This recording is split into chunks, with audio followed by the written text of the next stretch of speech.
am Woman Fire Officer Mavis White Archibald with your safety tip for today. If a fire occurs in your home, get out, stay out, and call for help. Never go back inside the house for anyone or anything. This message was brought to you by ZIZ and the St. Kitts Nevis Fire Department. All right, good morning once again and welcome back to the program. In the studio with me this morning, we have Officer Hodge and Clark. Good morning, gentlemen. Welcome to the studio as usual. Good morning. Morning, Jackie, and good morning to the listening audience. And our viewing audience as well. All right. What's on the table for discussion this morning, guys? I know that there was an incident that took place that you would like to address and highlight some fire tips as well to help curtail that from happening again. So I will let you start the ball, Mr. Clark. Yes, good morning, GQ. Good morning to the listening and viewing audience. Viewing audience. Yes, as the fire rescue services, we are always on standby. We have well-trained officers at present at each fire station. 6 officers throughout the Federation of St. Kitts and Nevis, ready to respond to any emergency whatsoever. Mm-hmm. Last evening, you want to do this one? We're gonna have Mr. Hodge. Yes, we would have an interactive discussion, but yes, we did unfortunately had a house fire in the Saddlers area last evening. So we're gonna touch briefly on that and give some advice and some tips afterwards. Well, on that house fire, I would just like to start off with piggybacking off of the tip just played by which was done by one of our own, Miss Mavis White Archibald. She's the divisional officer in charge of the Nevis division. Said if there's a fire in your home, once you get out, you stay out, you do not go in for anything, and you call the fire department. Because an early call to the fire department is all it takes to save your home. And with that fire in Saddlers, I think that is what may have happened. The fire department would have received a call very early in the early stage of the fire, where it was said someone passed and they saw the flames or saw smoke coming from that house. They would have called the fire department. The fire department would have responded in quick time.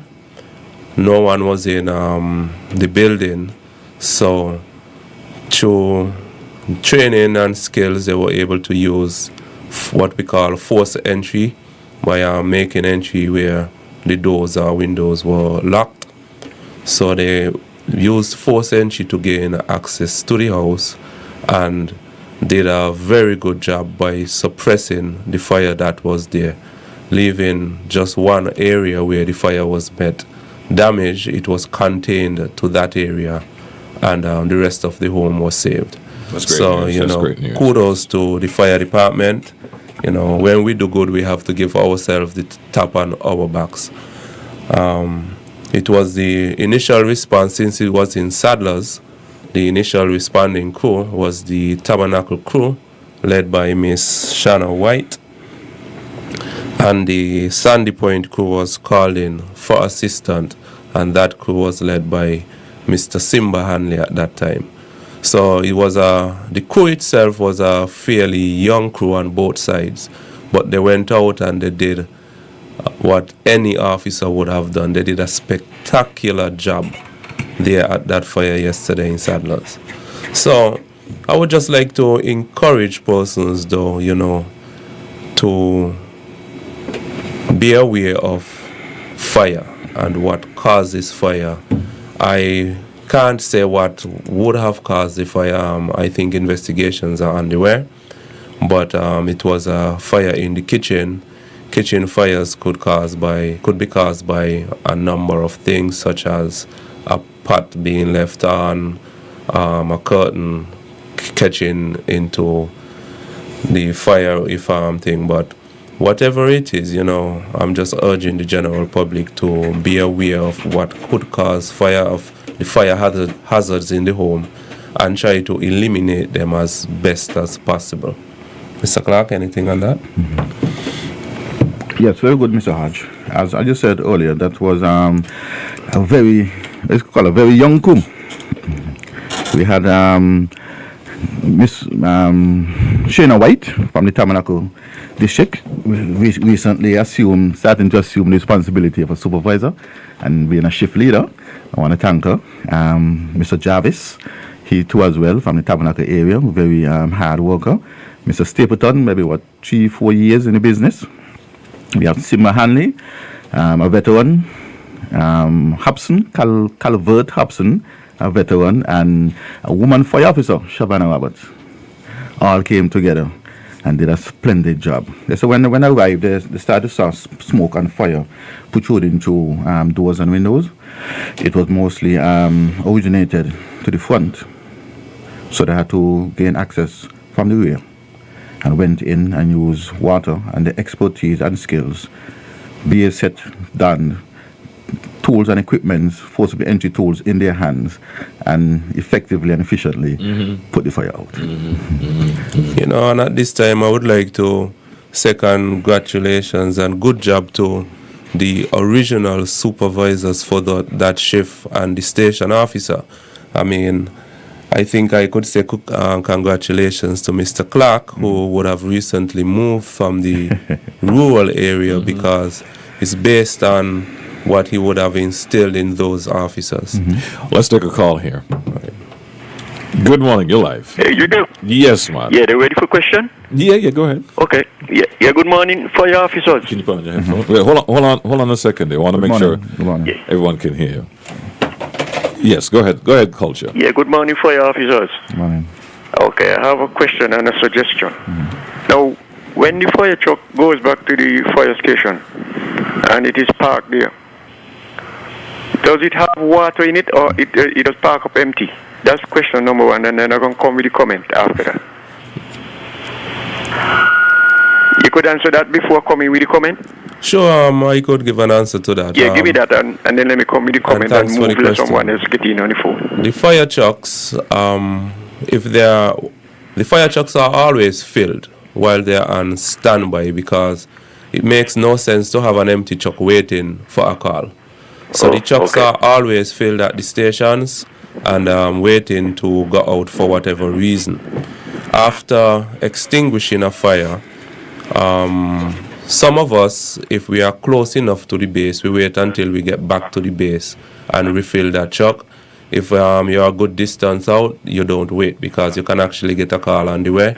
Yeah. As soon as you finish with whatever you're doing, you put that, even if you take out 100 gallons and you say you got 600 still, you make sure you fill that truck back to its capacity and then you move on. Okay, yeah, that's satisfying answer. Because one time, a couple of years ago, a question was asked of one of the firemen when they were talking about that the fire truck would bring the water and fill up your what you call it, your portable cistern in your yard. And the answer was that they don't keep water in the fire truck because it would get a mass. That was the answer, but I know better than that. A fire truck is supposed to be always equipped with the fire outing solution. Now, the suggestion is that I know that we have water problems, especially potable water problems, because when you come to eating or drinking or whatsoever it is, that water has to be clean. But whatever other water could be used for other things. Now, like when you have water turned off for maybe 5 hours a day, I think those hours are too long in case of any emergency fire, because the nature of the fire might be so big and broad that the one truckload that reached there with water to out that fire is not good enough. So I would suggest that they reduce the hours of shutting off water in the communities. You shut it off for a little 2 hours, and then you turn it back on after an hour, like that, rather than have it turn off for 6-7 hours. That's my suggestion. It might sound foolish, but I don't look further than the actual action. So I'll listen over here. Thank you very much. All right. Thank you for your questions and suggestion, Culture. But there is no foolish questions or suggestion. What I would like to say though, the engineers from the water department, they are the ones best suited to know exactly why they turn off the water for those hours. However, we at the fire department, what we do to combat that is exactly what happened last night, where the fire was in one district. It was in the Tabernacle district, but the Sandy Point district was called out right away to assist them, just in case, they would have need any additional manpower, any water or anything of that sort. What we do for the Bastia zone, Bastia has 1,000 gallons truck, and there are actually 2 trucks in the Bastia district right now, as well as once it's after flights hours, one of the airport tenders with 3,000 gallons can be called upon. So from the fire department, we are trying to dot our I's and cross our T's when it comes to the water issue we are having. And hopefully that water issue would be resolved in short time. All right. Good morning. You're live. Yes, good morning, and good morning to the good fireman them who take care of we. Morning. DQ, Yes, man. culture just make a point here, and he's right. Because when you watch the shortage of water, especially over on the southeast side, and certain places in St. Kitts, I think we're going to fall in a little problem, if we don't get the rain. Because where we got to look at is that most of the experienced watermen, they just brush them aside and bring in some of these young people, and they don't even know the big tough from the small top. You understand? We have a lot of experienced people sent home who should have given proper advice to the department. But that's where the politics not do. Have a good day, my brother. All right, you too, man. Culture also made an observation. Well, he brought up an example of what he was told some time ago about the moss in the tank of the fire trucks. We like to address that for people who have that concern. Is that something that happens? Is that true? I see you guys look at each other when he said it. Any comments? Well, why we look at it is that I would assume it was because the fact that the person would have told him the truck would have been empty or being kept empty. That do not happen. The trucks are always filled.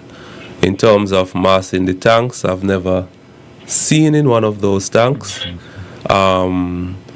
And water delivery from the fire department, if I could touch on that, where persons had a concern of getting water from the fire truck as opposed to a water truck. The water, after concerns were being raised, water from, I think is about 2 trucks that were delivering water were tested, and it was deemed basically just as good as what is in the pipe, because that is exactly what the water is. It's water from the hydrant is the same water connected to the pipes. So we are just carrying the water for them. So there's no great concern when it comes to fire department delivering water for persons. And again, I need to reiterate, the fire trucks are kept full at stations. It doesn't matter. Water is water when it comes to firefighting. There is no such thought or rule that water must be pure and clean to extinguish a fire. Hold that thought. Okay. Good morning. You're live. Yeah, GQ, one more point I want to make before the show finish. A lot of them in these departments, they feel like because we work them places there, we can't have a voice. But Lemon and the road, no more than some of them up in the department. And we cannot go far as a country, We cannot go far as a country. Half of these old men could hold on till these young boys up to par and let them go. Then in National Bank, then in the government headquarters, there's not permanent secretary. It's technical things you're dealing with. Have a good day, GQ. See you when I see you. See you when I see you. You're addressing the issue of it doesn't matter the type of water to No, out fire. water is water, dirty water, salty water, mossy water. The main function is for us to go and apply water to the fire and get it extinguished. And that's what person are looking at. If you change dirty water in a house, but they prefer the water to dirty or put out the fire. Well, I don't think that's the concern. I think the concern was raised because at some point the fire trucks were distributing water, so they were wondering, if it was okay to use to drink or cook with or use in the home. Oh, I thought I heard your caller say something about filling up a pool, and that's why they do not keep the trucks filled. Oh, he was making he made a comment about something that a fireman said to him long time ago. Oh, you were just in that issue as well? That's the issue. okay. So it doesn't matter. Yes, even sometimes you turn on the pipe, the water may come out a little dark. Yeah. It's based on maybe what is going on with the water lines at the time. It's the same water we take. Right. And sometimes we do pump salt water, but once we do that, the trucks are flushed, completely flushed, because if we leave any salt in it, it would damage the pump or damage the tanks. Right. So if we have to use the salt water, we do flush the trucks. All right. I would like to... Go ahead, sir. I would just like to stand with the caller and his comment about persons with experience being kept around for a time. I too very much believe in that, because sometimes, even though they are not strong enough to do what they would have normally done, the voice and the knowledge passed on is good. So sometimes, without casting persons aside, you can just put them in a different role, and it helps the country. So I was just want to say that, I do agree with the caller on that point. All right, man.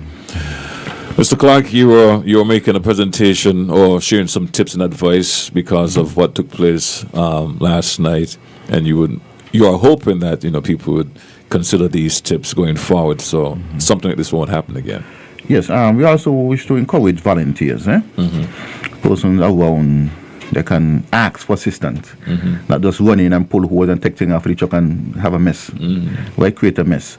If you want persons around and they can assist, just ask the firefighter, can we assist with the pulling a hose, or go for a tool, go for a hose, come back. That kind of camaraderie. We accept those things. And we also asking persons to have the smoke detectors.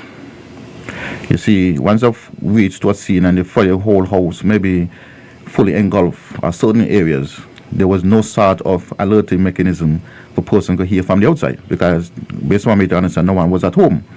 So maybe the smoke detector are so loud, person on the outside might have heard them and call rather than when the materials in the home or the roof start to burn, then when we start to see the fire protruding through the windows, that's way gone. So if you continue to have these smoke detectors, and the neighborhoods and the community are very much alert, they can also prevent, the big fires.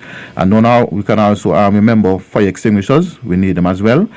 Neighbors can use it for extinguisher. If they see one of the neighbors' house on fire, or vehicle, or whatever it is, they can also use water to try assist. But some of these houses have electricity on, so you have to be careful with applying water on electricity. So Skelec, we need to get a call, fire department, and they can assist by calling Skelec, or we will come and call Skelec and ask them to, someone can come, disconnect the power, or they can do it from their office, and then we can apply the water and get in and safely and effectively put them out the fire.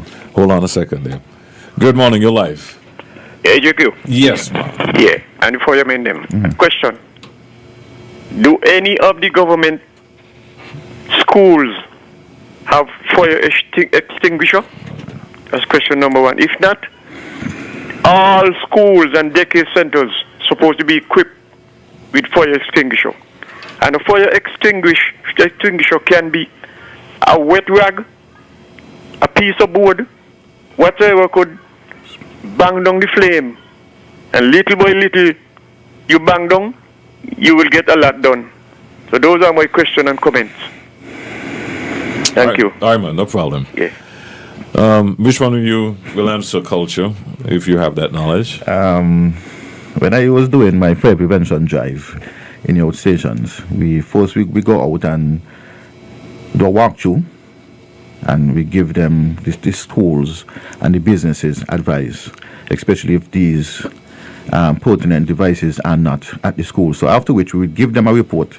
These are what we did not found these, but these are what you all need, and they will take them back to the ministry, and the ministry will provide these necessary smoke detectors and fire extinguishers. But some do and some don't.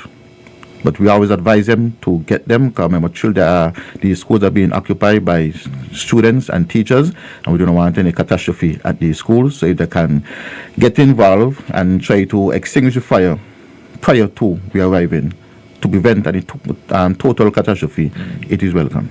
All right. Mr. Hodge, anything? Sorry, yeah, anything from you? Well, Mr. Clark would have fully answered that. Okay. All right, guys. We're about to wrap up the program. Final words from you all before we do so. Oh, hold on a second. Let's take this call before we wrap up. Good morning, you live? Yes, good morning. Yes, good morning. Yeah, to you guys here.